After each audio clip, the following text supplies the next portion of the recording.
Clearing now, Captain. Definitely Federation starship. Accessing registry. Looks like they had a rough ride.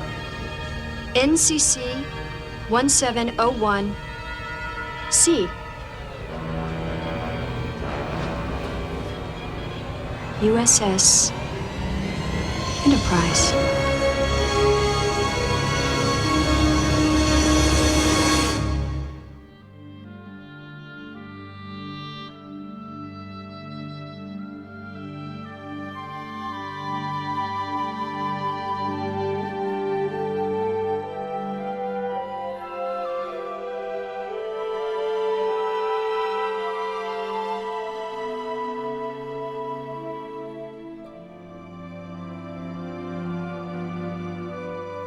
Good evening. Welcome to the Sloppy Modeler. Welcome back for those who have been keeping track on the U.S. Enterprise, the NCC 1701C from yesterday's Enterprise. And happy to have you back, happy to have you with you here for the reveal of the Enterprise. And I thought I'd go through and show you the model in its unlit state, and then we'll go through and show it to you lit up, and then we'll do a few close-ups, and then we'll do some review of the model and the decals and the paint and some of the other things that took place. So I guess the first thing we'll do is we'll give you the big 360 here, up, going a little fast, but that's kind of the quick 360 of what we've come together with, and I think you can get a pretty good view of what's there just to get started, and then we'll talk about likes and dislikes, and then the overall impression of the Enterprise here. So the first thing I want to talk about is the color. As you know, this was the Enterprise C with the PMT decals, and the PMT decals are primarily what you see across the nacelles and across the secondary hull, and the lifeboats all come from the PMT model selection, and even including, like for instance, these thrusters. There's 8 thrusters. The rudimentary decals that come with the kit are just that. It's basically some markings, some registry details, some pennants, and some striping, and then that big group of battle damage decals. We'll talk about that in a little bit. So in working with these colors, I'm really thrilled with the way that turned out. First of all, you've got the hull color, which is that mix of light gray, about 85% pearl from Martha Stewart, and then 15% light gray. This is just pale blue gray right out of the bottle, and then this is that mermaid teal for the dark green. And that really matched up nice with, like, say for instance, these chevron details right here, the chevron details there, and some of the striping that was included with the kit. And then of course this is painted on, and we'll talk about that in a bit. We'll talk about that right now. What I didn't like with the decals was the fit, and I went through that before. Definitely too short on the chevrons, and it caused my build order to be completely out of whack due to the fact that I had to paint the interior of that, and you saw that earlier, paint that secondary hull with, I had to paint that secondary hull with, while it was still in the model, with the primary hull attached. So that was really, really, really ugly. What I love are the nav lights, and they're on, and we'll look at those in a bit. But the nav lights turned out fantastic. What I don't like are the navigation lights, the anti-collision lights, and you'll see those. They're too dim. And what I would do is try to get those more exposed, but in this regard, hiding them in the hull and letting them just do ambient light up was definitely not enough light for the nacelles. I loved figuring out how to do drilling windows from when I started in the hull, when I started in the secondary hull here on this side, and you saw that earlier, and then moved all the way to the top, and then finally to the bottom. And I got better and better and better at that as I went. So that worked out really nice. The more you do, the better you get at it, and you develop a procedure, and I finally did, and that seemed to really work. What didn't work are the nacelle chiller drills. The wraparounds are really, really tough. I've had difficulty with the nacelles. They look pretty nice in just solid blue where they are, but when you light them up, you're going to see a whole series of unevenness with when it's lit up. So that is going to be a challenge for the next time to figure out how to do those on the D, because they're virtually the same. I just didn't like that. The other thing is that I've been trying to back paint these nacelles to have a clear gloss finish on the front, and I'm just not sure if that's going to work ever. So I'm going to have to really spend some time on the next one to make sure that that does. What looks really nice was the deflector dish. And I don't know if you can see that. Let me go ahead and move this just up a little bit. There you go. The deflector dish looks fantastic between the light blocking and that seam between the hull and the deflector dish, and that doesn't have any light leaks in there, and we'll look at that a little bit later. But unlit, it looks fantastic. Lit up, it's terrible because I actually screwed up, and I'm going to light this up for a second. And what happened is that I had some tape on the back of that, and then I sprayed over it again. So when it's lit up, it's just not anything that I'm real proud of. But we'll make some progress as we go. Nice touch here on the decals over the Arboretum. You can see right there that those decals over the Arboretum really turned out nice. So what I used is the standard Arboretum. They're drilled out so that they do light up to a degree, but because they're right next to each other, what I did is put them in so that you could see them evenly. So I just decaled with the decals over them, and those are the decals from the PMT, and those fit really nice just by cutting out that little section. And that brings me to another item, is that when you do these, as I mentioned before, you really have to cut those PMT decals right down to the line in order so you don't have a bunch of carrier film on it.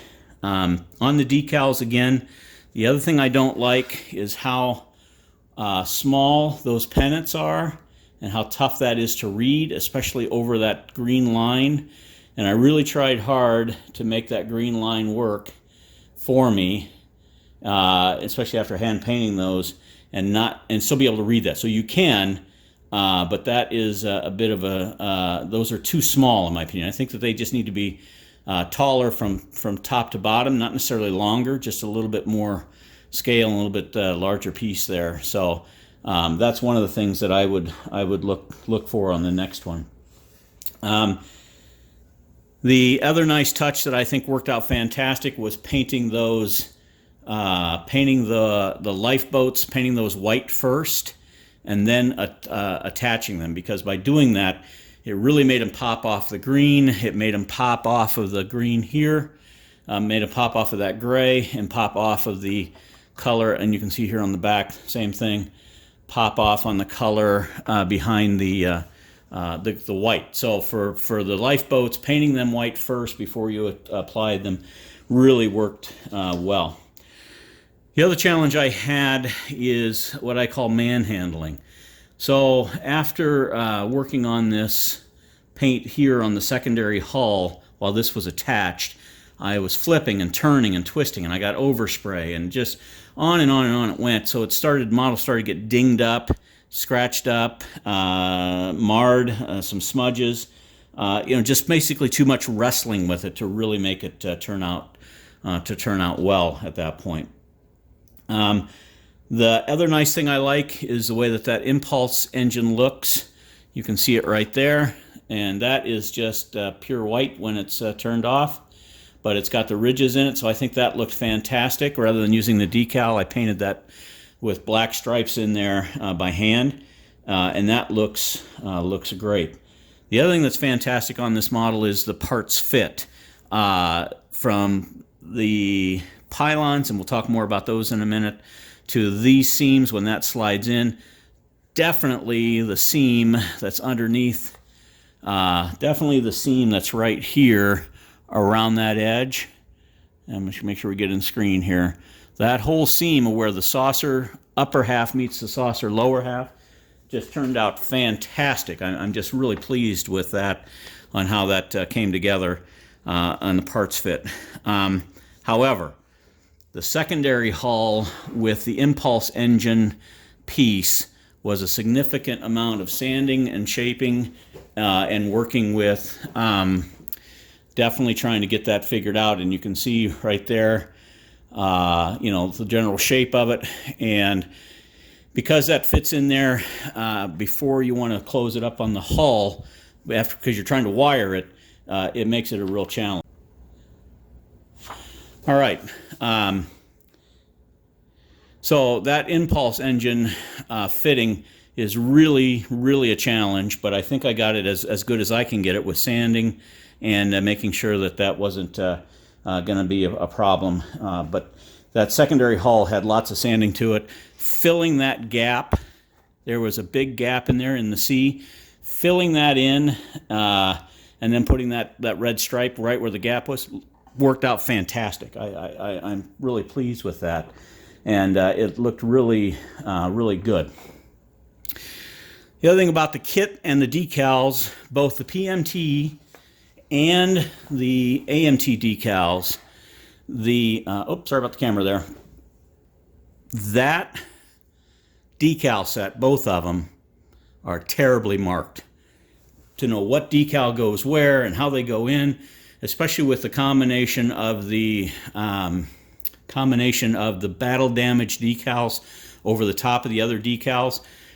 I had a tough time just figuring out where all this stuff goes, how it fits in, what happens with it, you know, just where they go. Now, the nice thing about both the combination of using both sets of decals, I love the number decals. So there was lots of choices, decals for little details, you know, like here on the side of the each phaser bank is a little red mark. There's red marks on the bottom that turned out really nice. So you can see there how those red marks, both in front of the pylon and then for whatever that red is under the Bassard collector. I think that turned out awesome. And those decals are included in both sets, so you can choose which ones you want there. So that was good. The battle damage decals are actually sweet. They're gorgeous decals, and I would use them if I were going to do a C with battle damage versus this kit here. But I didn't. But if you wanted to use them, I think you'd turn out with a fantastic model. Maybe a tad overdone, but I think that would be okay. One of the things that I didn't do that I probably should have, I did not paint the shuttle bay door and that shuttle bay door, or whatever that vent is. I didn't paint those a different color. I think that was going to start to get a little bit too busy if I did that. So I didn't do that. And then the final thing that I really am displeased with, let's go from this side, is the hand painting of all those stripes and that light gray detail in there. Really hard, really hard to do. And like I said, without being able to get spray brush in there, it was a big challenge. So that was a real big piece there. So what are some of the really excellent things left that I really like? No light leaks. I've checked, double-checked, rechecked, and in the dark with this thing lit up, there's no light bleeds, no light leaks, and there's no bright spots. What looks like a light leak is actually a reflection off of the secondary hull windows coming out. There's lots of light throughout all of this, with the exception again of the anti-collision lights. They're just too dim. This hull plug is really nice. I painted that a metallic gray or gunmetal. It matches the phasers, but that is a really nice touch with the way that goes together. And the base is a nice base. And I didn't need, because of the way that plug is constructed, I didn't need a wooden plug to support the wiring and the weight of that. It just worked out really well. This model is nose heavy, especially with where that's at. So if I were going to do this again, I would put 50 or 100 grams, an ounce, whatever that is. I'm not metric. I would put a couple of ounces of weight clear back in the back of the hull, like back in here, just pack in the back of that hull because there's nothing in there. And that would weight that back down so you don't have quite that heavy front end with the saucer there. The two-piece pylons, we talked a little bit about that, but those I'm going to give grade A to. I complained about them at the start, but they sealed up just fantastically. There's not a big giant seam in there. And for my money, I think that those turned out fantastic. Plus, they're so much easier to route wires through there. I actually just ordered the photo etch for the D to go over the trench I have to make. I'm just not looking forward to that. So that is that piece. The last thing is the dull coat, and I think the dull coat turned out really nice. That's that Tester's dull coat, and in combination with the pearl still shines through without a glossy finish. And it's exactly the finish I was hoping for and exactly the finish I was looking for. And I guess one more nitpicky thing that I really should have done and did not. Technically, this paint scheme, I should have come out here from that point and that point out to the edge of this last circle before it goes around, or maybe just in front of the windows, maybe just in front of that last row of windows, and painted another gray coat, pale blue gray, around there to complete it. However, I didn't. I like more of the white. I think that with more of this pale blue gray out here, it would have overshadowed it and caused not quite the nice look I was going for. So we're going to pause for just a second and turn out the lights, overhead and camera and all that, and we'll come back and look at this under the lights, and then we'll come back for a final grade. So stay with me. All right, way underexposed. I'm going to blow the camera out here in a second. But essentially there are two switches on here. One is for just on-off, and the other is a momentary switch for the navs that switch out that style.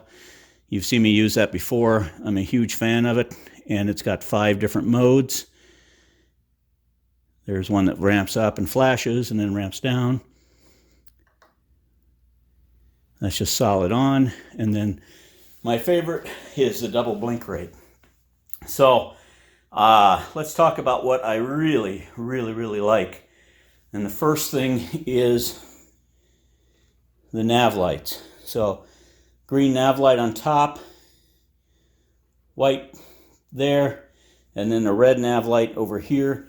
No leaks through the side, and then there's a red nav underneath and a white in front and a green nav underneath. The Bassard collectors, I know they're washed out here in the camera, but they are just a beautiful, beautiful glowing red. And the nav light's red here, and I've got blinking anti-collision lights in the back, and then the nice green here on the other side. Let's just flip that around again. Nice green light here on the top of the Bassard, and then again you're seeing the flashing anti-collision lights. In the back there is the and it's kind of got a washed out, but that looks great on the impulse engine, which is blue on this, and I think it just has a great look. Bassard collectors are making this glow red here. Underneath, and I want to be careful here, underneath we've got, I think we can do it this way. You might be able to see the 2 greens on that side, and oh, my hand's in the way. Sorry, folks. Sorry about the camera work. There's the 2 reds, and those look great under there. And as I said, there really aren't any light leaks to speak of. If you look up at the neck, that's not a light leak. That's all reflection. So if I actually cover it up, it all disappears. There's no light leaks in there. It's all reflection. Same thing with the back. There had been a light leak right through there, and it's gone. And the same thing with this side of the neck. No light leaks there. Again, it's reflection, and there's no light leaks around the saucer. And actually, I like the bridge, which is here. That's really, really bright. It's bright on the camera and it's bright in person. So that turned out fantastic, in my opinion. I really love it. And actually, I would say a couple of things. So number one, this is way too many windows are cut out here, and better on the top and better on the bottom. But that first one, I did far too many windows as I was going through it. And so that's something that I would just be careful of. And the hot flashes you're getting, the microcrystal clear is really clear, and you're seeing the lenses through there. So I could dull coat this one more time, and that might take care of that. So that's kind of the lighting. Now, the bad parts. In person, I've got just some not hot spots, where I touch the paint on the inside with my fingers. I lost some of that. And then in the back, you can see the seams on the back where those two pieces of clear come together. That's a little nicer there, but I think that there's a difference in color from here to here in person that I don't really like. Same thing here, it's a little bit different in color, but on the camera it looks fantastic. So we are in good shape there. The other thing I like are the lights around the rim where the sensor bands are. Those turned out really good. And then, let's see if I can turn this over. You can see the bottom. There's a sensor, planetary sensor. Turned out fantastic. And again, I've got the nav lights, red, green, and white. That turned out really nice as well. So, what score do I give this model? The model kit itself, I'm going to give a B to, because I think that there's some things that they could improve, especially in combination with the PMT decals. I think that there's some stuff that they could improve. Also, the rear light, rear officer's mess, or whatever that is, that turned out really good. So, I think I'm thrilled with that. Again, using a Halo battery that I can recharge powers this, and when I powered it with this versus the wall wart or the plug-in, this turned out really nice because it gave me a much nicer, duller look, especially like down the sides of the halls. That's not really blowing out in person. That looks just awesome. It's just the right amount of brightness for a Starship, although again, too many windows have been cut out for my taste. So that's one of the things I changed. So the kit itself, I'd give a B, and I would give this a B- for my execution of it. Still a long way to go on modeling, but some things I made progress on. Light blocking and filling the lights, big progress. Paint, same thing. I think that all of this taping and decaling really helped improve my skill and patience level to make that happen. Execution of the wiring and the lights, much better, much improved when it comes to the right combination of LED tape, SMDs, and LED bulbs. Turned out really fantastic, especially like my execution of the rear impulse engine. That turned out fantastic, so I really like that. And then using this base with our two little switches here, just real simple, real nice, nice execution there. So again, B- on my execution and a B+ on the kit. Definitely not a pro kit, definitely not a pro job, but for my amateur eyes and what I was able to do with it, I think I'm pretty happy. I would rework the nacelle chiller grills. I think that's probably the weakest part of this. And the other thing is probably the hand painting that I had to do on the chevrons due to those decals not working. And I'm really disappointed because those PMD decals, if they had gone on the chevrons at the right size, man, they would have looked great. So I thank you for watching me through all of this trouble and turmoil and triumph to bring this across the finish line. I had to recover from several really tremendous challenges, but I think I did. I appreciate you sticking with me. Thank you so much. Thank you for your encouragement and the compliments. It's a pleasure to do these models, and it's just it gives me a lot of joy to do them. And I just want to say thank you for staying with me through, I think, maybe a couple hours of this build, maybe 3 of them or so. So kudos to you, maybe 4 actually, if I look at the math. Thank you for subscribing. If you like that video and want to share it with people, please do. And your continued support helps to make this channel grow. And we will be back with you on the next project. I'm not quite sure what it is. I'm leaning towards a couple of different items, and I'm not gonna fill that in right now. So for that, thanks for tuning into the Sloppy Modeler, and we will see you next time. Thank you.